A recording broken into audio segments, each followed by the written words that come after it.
Chapter 141 on the diversity and order of punishments. As we have just seen, since a reward is what is set before the will as an end whereby one is stimulated to good action, punishment, on the contrary, in the guise of some evil that is to be avoided, is set before the will to restrain it from evil.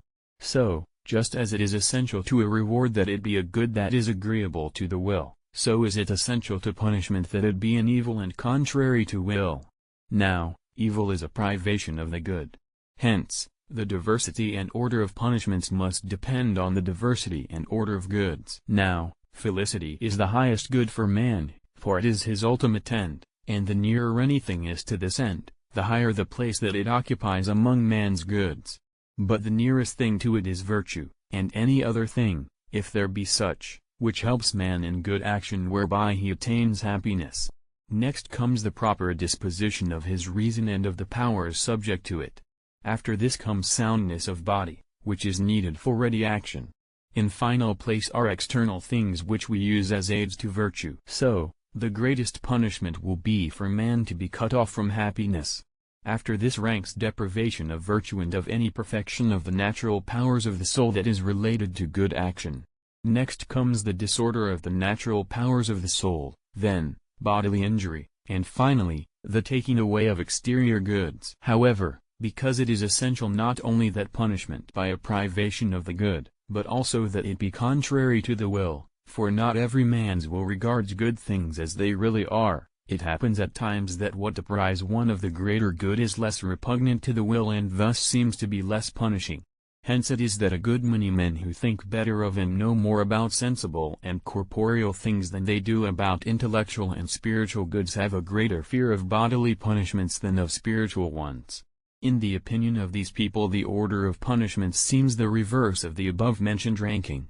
With them, injuries of the body are deemed the greatest punishment, together with the loss of external things, whereas they regard disorder of soul, loss of virtue, and the deprivation of the divine enjoyment, in which man's ultimate felicity consists, as of slight or no importance. Now, the result of this is that they do not think that men's sins are punished by God, for they see many sinners enjoying bodily vigor, highly favored by external good fortune, of which goods virtuous men are sometimes deprived. To people who consider the matter rightly this should not seem astonishing.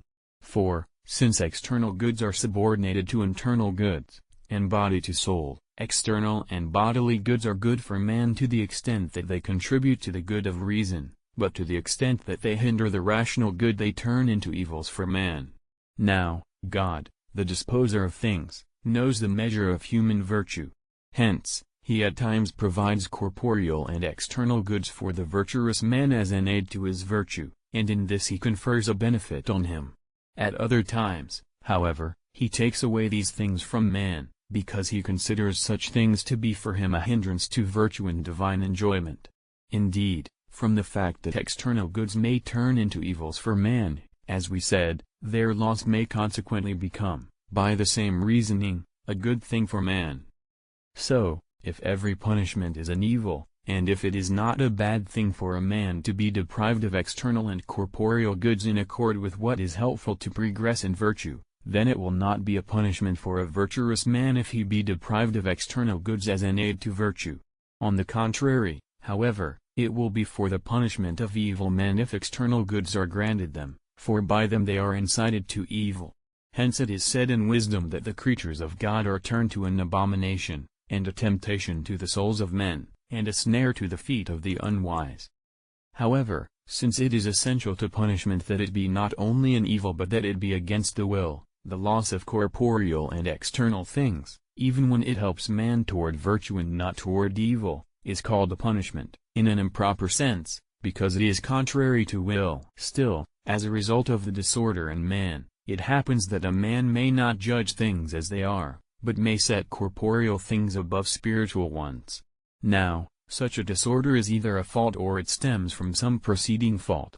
Consequently, it is evident that there is no punishment for man, even in the sense of being contrary to will, without a prior fault. This is also clear from another fact: these things that are good in themselves would not turn into evils for man, because of their abuse, unless some disorder were present within man. Besides, The fact that the things which the will favors because they are naturally good must be taken away from man for the advancement of virtue arises from a disorder in man which is either a fault or the result of a fault.